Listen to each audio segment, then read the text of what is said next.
March 19th, 1944. The frost had not yet lifted from the skeletal branches that hung over the edge of the Belgian tree line, when Lance Corporal Edwin Hale breathed out, watching the vapour peel from his lips and twist into the cold air like a faint ghost of the morning. The dawn light was still thin, diffused through drifting mist that rose from the soaked fields beyond the woods. The front line here, some miles east of Dinant, had quieted after a week of brutal back-and-forth skirmishes, but the silence was always deceptive. Ed had learned that silence meant someone was hunting or being hunted, and today, for reasons even he could not yet articulate, he felt the air holding its breath. Ed lay prone on a patch of frozen mud, his left glove torn open at the thumb from the sharp metal edge of yesterday's improvised shooting rest. He tugged it tighter around his palm as he shifted his weight, adjusting the long-barreled prototype rifle that headquarters had issued to him 3 weeks earlier. The Holloway Langford M42 precision rifle, if its creators were to be believed, was supposed to push the British sniper's effective range far beyond standard service rifles, using a stiffened receiver bed, a floating barrel, and a newly designed optical sight with a thin vertical beam reticle aimed at helping a marksman gauge deflection at longer distances. But no one back at HQ had properly explained how the reticle worked.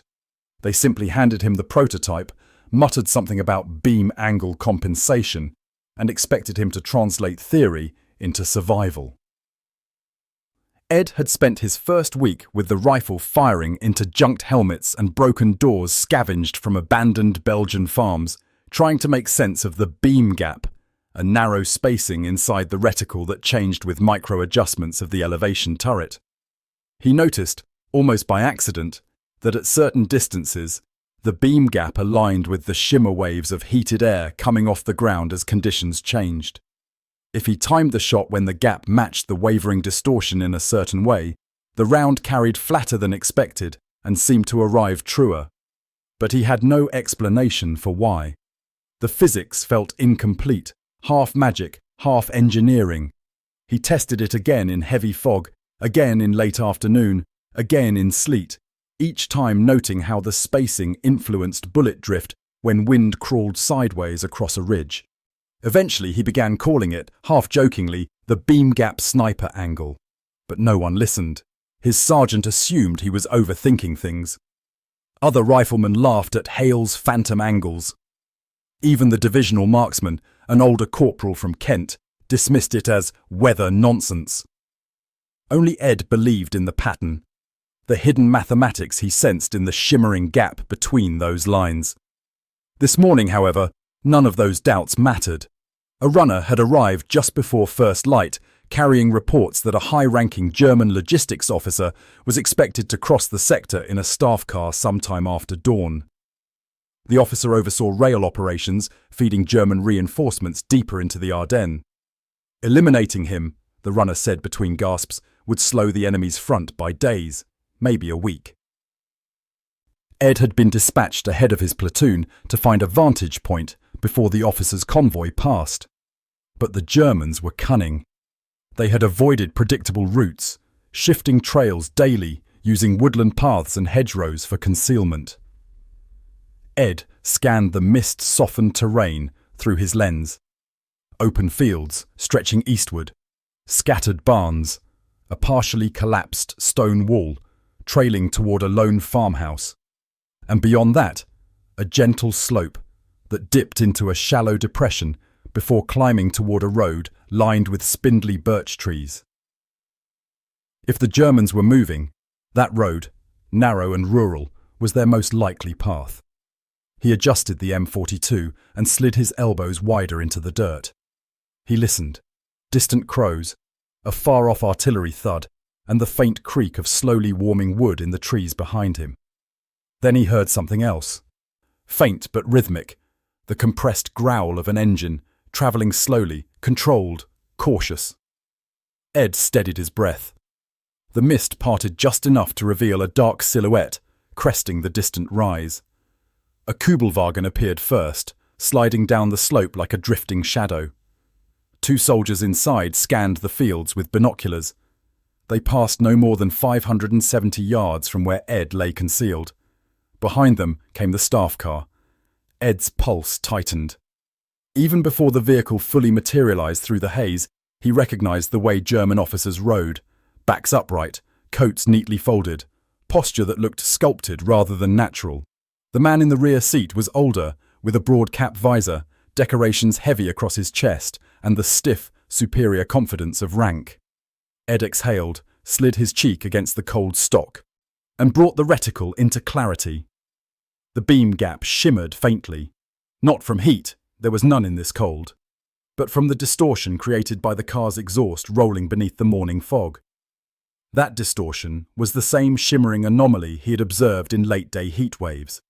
A different source, yes, but the effect on the reticle was the same, the air-bending light, creating a wavering line between the beams. Ed had seconds. He turned the elevation turret 3 clicks right. The beam gap narrowed. He felt, rather than calculated, the angle needed. Wind was almost non-existent, save for a soft drift pushing left to right across the slope. He knew that at 570 yards, a .303 round fired from a standard Lee Enfield would drop nearly 4 feet. But the M42 behaved differently. Its longer barrel gave better initial velocity. Its floating design minimized whip, and the experimental aperture inside the scope, responsible for the phantom beam gap, somehow compensated for certain angles of displaced air, not perfectly, but enough to create an uncanny accuracy if the shot was timed precisely. Another exhale fogged his lens, but only faintly. Through the mist, the German officer lifted his head, speaking to the driver. The staff car crawled forward, wheels crunching over frost. Ed centered the reticle. The shimmer lined up, almost. He turned the turret half a click. The shimmer aligned perfectly between the beams. His finger tightened. He remembered the words his father once said while teaching him to shoot rabbits on the outskirts of Surrey. "Don't chase the moment, Ed. Let the moment come to you." The moment came. The rifle cracked. The recoil hammered his shoulder with a solid, familiar punch. The muzzle blast snapped through the cold air and vanished just as quickly, leaving the world silent again. Half a second later, nearly too fast for his mind to register the flight, the round struck. The German officer's cap flew backward. His body jerked sharply, then collapsed sideways against the interior door. The staff car rocked to a halt. The soldier in the front seat shouted. The Kubelwagen screeched to a stop ahead, guards scrambling for cover. Ed didn't breathe.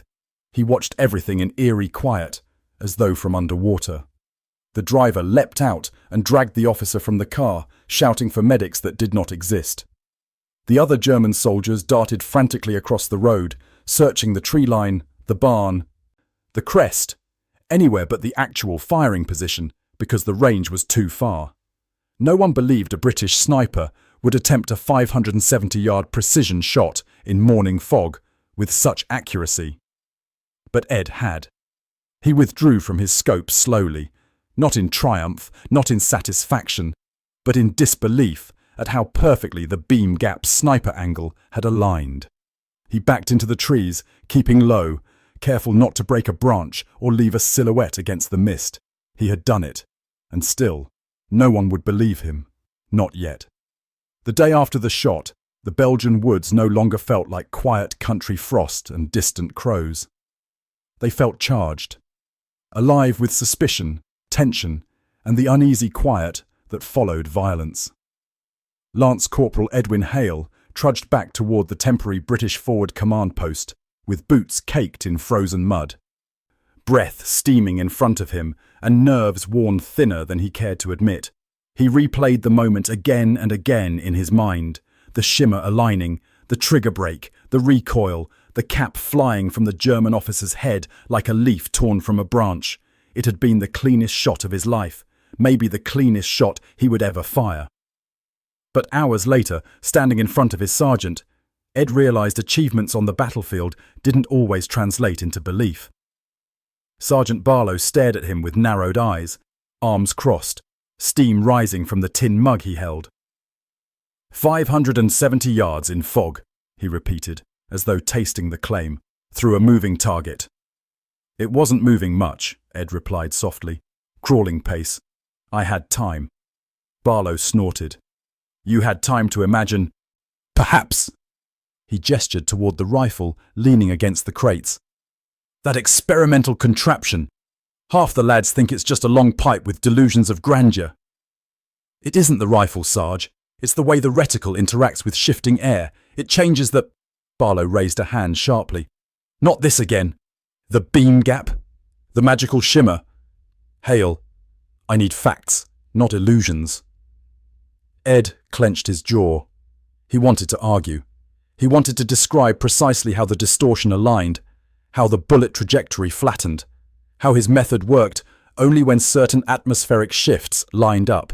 But he had no data, no charts, no officer willing to hear him out, and worst of all, no witnesses.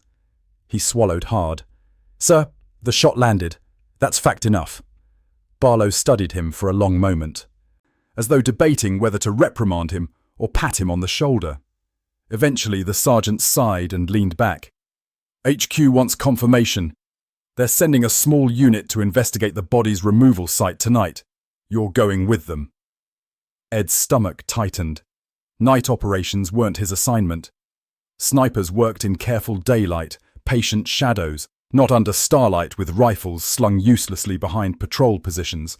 But if he refused, they would dismiss him entirely. I'll go, Ed said. Barlow nodded. Good. And Hale? Sir? Keep your theories quiet. The men already have enough ghosts haunting them. Ed nodded, though inside he felt the sting of being misunderstood again, another weight to carry. That night, under a sky hidden behind thick drifting cloud, Ed moved with a 4-man reconnaissance team across the same slope from which he had fired. Their boots were wrapped in cloth to muffle sound, their breath plumed in faint silver bursts. The trees swayed with a muted, eerie rhythm, as if whispering warning. Private Morrison led the group, his steps small but confident. Behind him followed Fielding and Hoyt, both seasoned infantrymen who had seen too much and spoken too little since the winter campaigns. Ed walked last, his rifle carefully slung, glancing back every few steps to ensure the darkness behind them stayed empty. The Germans had cleared the area earlier that afternoon. Reports suggested they had removed the officer's body and carted away the staff car, leaving the road bare except for tyre ruts and scattered frost. But British command wanted confirmation.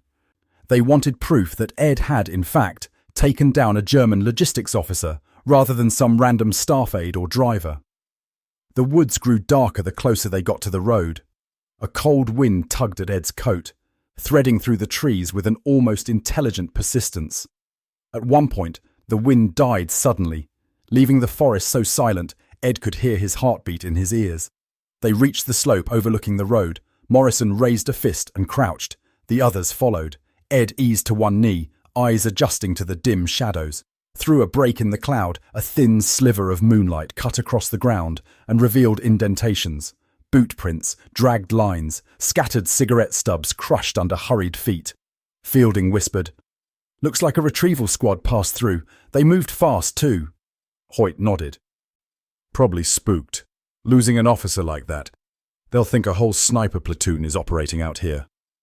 Ed said nothing, but the words stirred a dark concern in his mind. If the Germans believed multiple British snipers lurked in these woods, they would respond with lethal precision. Counter-snipers, patrol traps, heavy sweeps. Morrison signalled them forward. They descended the small slope carefully, boots sinking into soft patches where frost had melted in afternoon sun. At the roadside, Ed crouched beside what looked like a patch of disturbed soil. He touched it. Cold, but still slightly loose. Recently dug, recently filled. "They buried him here," Ed said softly. "Temporary grave. They didn't want to delay extraction." Fielding lifted a spent shell casing near the ditch. "German 9mm. They fired warning shots yesterday. Probably thought the sniper was still watching." Hoyt pulled something from a bush, a torn piece of an officer's cap. The insignia glimmered in the moonlight. He held it out for the others. Ed stared at it, heart surging. Proof. Not in words, but in fabric. The angle, the hit, the shattering of the cap. It all aligned with what he had seen through the scope. Morrison exhaled slowly. Well, Hale, looks like you weren't making up fairy tales after all. But before Ed could answer, the snap of a twig echoed across the darkened road. They froze. Another sound. Soft, deliberate, too precise to be wildlife. Someone was watching them. Morrison gestured silently. Retreat to the trees. But as they stepped backward, 2 German soldiers emerged from the opposite ditch, rifles raised. Another 2 rose behind them. Ed felt the air compress around him. A squad had been lying in wait, not for them specifically, but for anyone who came to inspect the site. Dark shapes shifted along the ridge, the outlines of helmets. Morrison whispered, "Ambush!" The first German shouted, "Hände hoch!" The British patrol scattered into the ditch as gunfire ripped the night apart. Bullets snapped overhead, carving through branches. Ed rolled behind a fallen log, heart pounding, and unslung the M42. He pressed his cheek to the stock, trying to sight in despite the darkness and chaos. But the beam gap meant nothing in the night. No shimmer, no alignment, no precision. This fight wasn't a sniper's duel, it was survival. Fielding fired wildly into the dark. Hoyt shouted for cover. Morrison crawled forward, signaling Ed to pull back deeper into the trees. But Ed couldn't leave. Not yet. A German soldier was crawling closer along the ridge, rifle aimed straight toward Morrison's position. Ed inhaled sharply, let instinct take over, and fired. The muzzle flash lit the trees with a brief orange bloom. The German silhouette jerked and collapsed. More Germans shouted. Another volley of fire streaked toward them. Morrison grabbed Ed's arm. "We need to fall back. Higher ground to the west." They scrambled uphill, ducking low as bullets snapped inches above their heads. Ed slipped once, catching himself with his gloved hand, the torn thumb scraping against rock. They pushed through the brush, stumbling, running, slipping over frost-slick roots, until the gunfire thinned and the darkness reclaimed the woods. They collapsed behind a ridge 30 yards uphill, panting. Hoyt was bleeding from a gash above his eyebrow. Fielding clutched his side where a bullet had grazed him. Morrison looked shaken, but alive. Ed swallowed hard. They were watching the grave. Morrison nodded grimly. They're spooked. Losing that officer put them on edge. Fielding grunted. They think someone's hunting them. Hoyt spat blood. They're not wrong. Ed looked down at the M42. The rifle glinted faintly in the moonlight. The weapon had helped him make an impossible shot, but tonight it had been nothing more than a weight on his shoulder, powerless without conditions, angles, and alignment. He whispered, "They're going to hunt for the sniper now." Morrison turned toward him. "And when they do, Hale, they won't be looking for fairy tales." He didn't mean it as an insult. He meant it as a warning. Because now the Germans knew someone had taken their officer from a range they believed impossible, and they wanted that man dead. Far behind them, in the direction of the road, a German voice echoed through the trees, sharp, furious, commanding.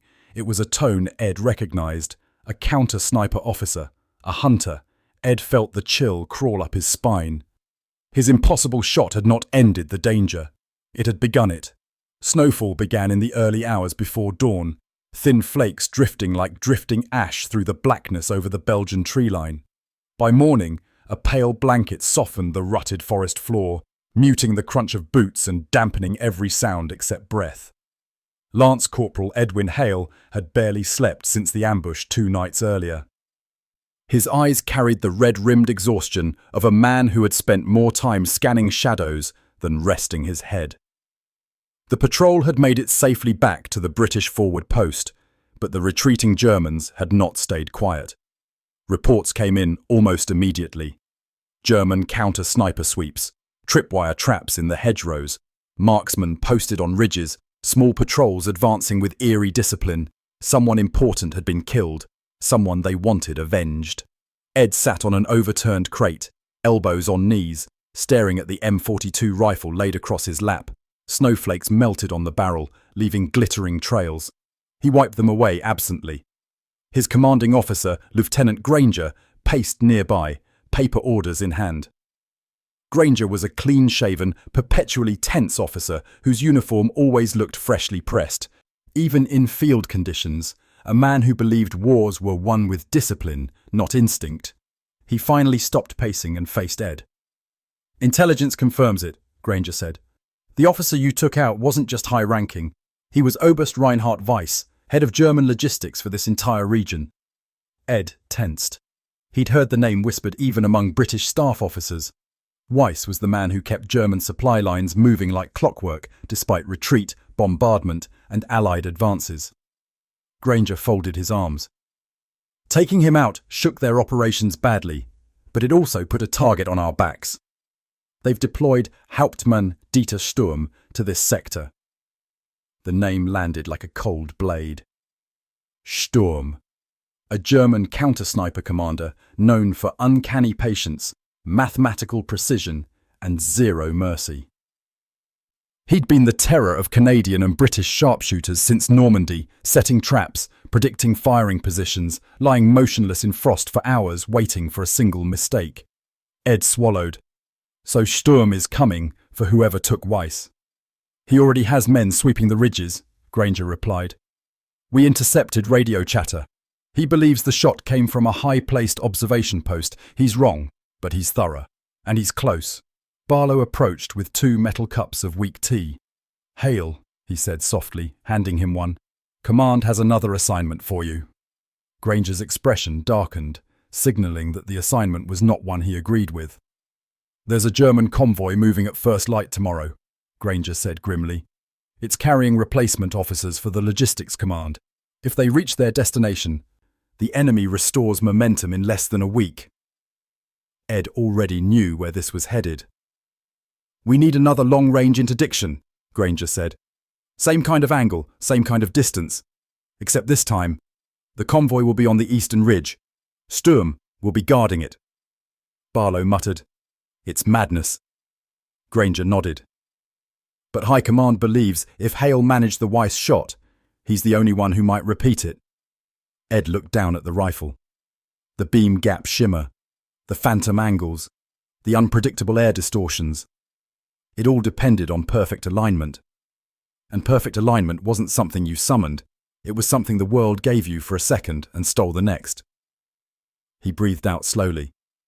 "What's the distance?" 600 yards, Granger said. Ed almost laughed.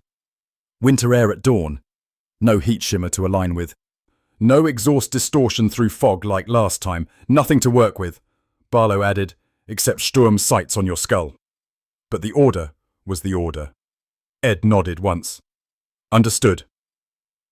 That night, he moved alone through the silent forest, scouting for a vantage point before dawn.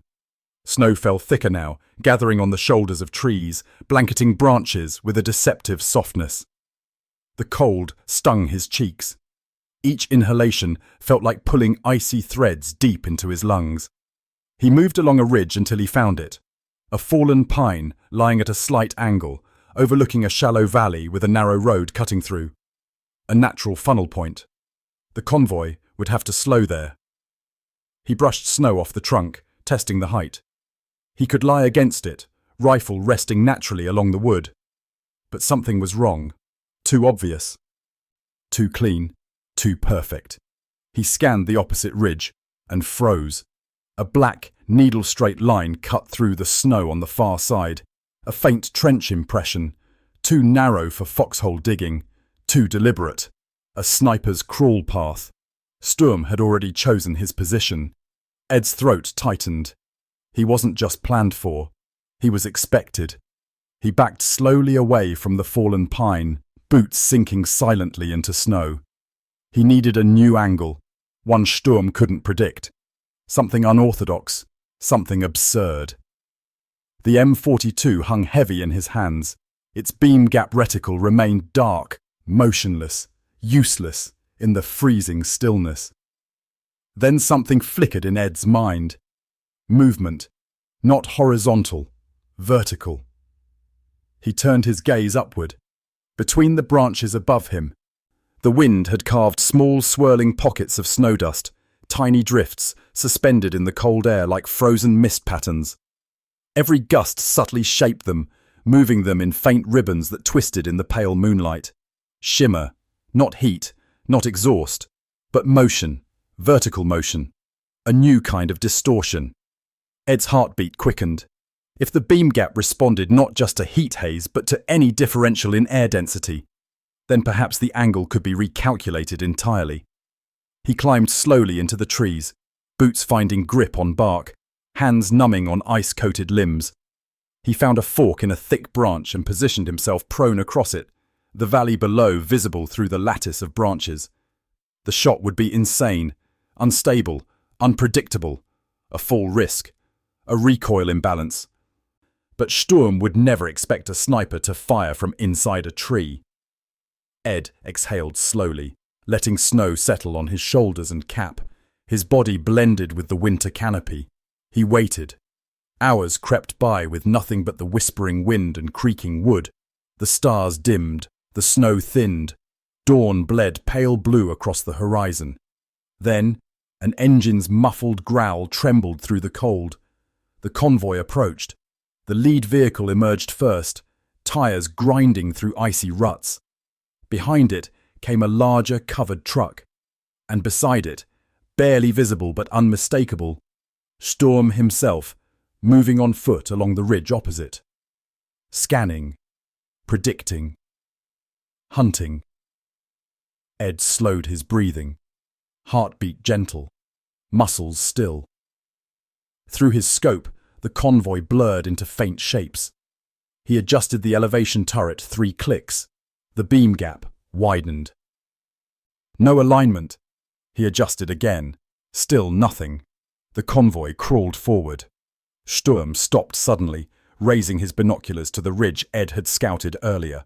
The fallen pine. The predictable spot. Good, Ed thought. Look there. Keep looking there. He turned the turret again. The beam gap flickered faintly. A drifting swirl of airborne frost brushed between the reticle beams, thin, delicate, almost invisible. But it was enough. The M42 inhaled the moment. Ed inhaled with it. The officer he was meant to target stepped briefly into view through the back flap of the truck, broad-shouldered, leaning forward to talk to a subordinate. A clean shot, if the angle was perfect. The frost drift aligned with the gap aligned with the officer aligned with the impossible. Ed squeezed the trigger. The rifle cracked, a thunderclap that shook frost from tree branches and sent birds exploding into flight. The recoil nearly knocked him from the branch. He clutched the wood, breath cut short, heart ripping against his ribs. Across the valley, the officer in the truck lurched backward, collapsing. The convoy braked, soldiers shouted.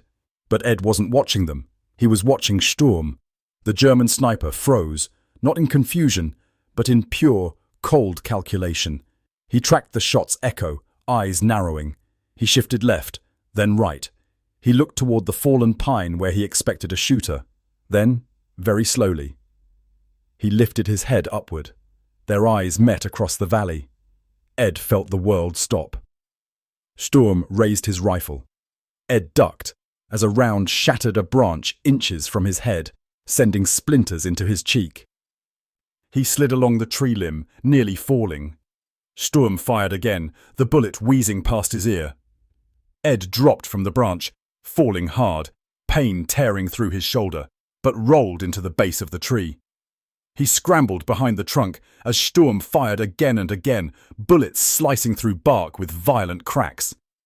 Ed crawled backward into a shallow depression, lungs heaving, snow sticking to his coat and hair. Sturm moved to flank, fast, silent, deadly. Ed knew the patterns. A counter-sniper didn't rush the kill. He closed the angle, narrowed the field, forced desperation. Ed flattened into the snow, rifle clutched tight, mind calculating. When Sturm appeared over the crest, his silhouette was barely visible, just a shadow against the pale tree line. Ed raised the M42. No beam gap, no shimmer, no distortion, just instinct. He fired. The round tore across the clearing and Sturm jerked as if pulled backward by an invisible hand. His rifle tumbled from his grasp. He collapsed in the snow with a final, motionless thud. Ed lay there, chest rising and falling, breath unravelling into the cold air. The forest went silent again. Later that afternoon, British command confirmed the kills. The convoy scattered. German logistics in the region collapsed into disarray. Hauptmann Dieter Sturm, the hunter of snipers, was dead. And for the first time, the officers didn't dismiss Ed's method as nonsense. They studied the M42. They questioned him for hours. They sketched diagrams of the beam gap, frost drift, air density distortions. But Ed said only one thing, over and over. It wasn't physics alone. It was the moment. He never took another long-range shot like those two. He never needed to. But among the snipers who heard the story, whispered through trenches and winter marches, the legend grew. The man who hit at 570 yards in fog, and again at 600 through falling snow. The man who found angles others could not see. The man whose rifle taught the wind to speak. Ed Hale walked into history not with certainty, but with instinct and one impossible idea. Sometimes the world gives you a gap. If you trust it, the shot finds its way.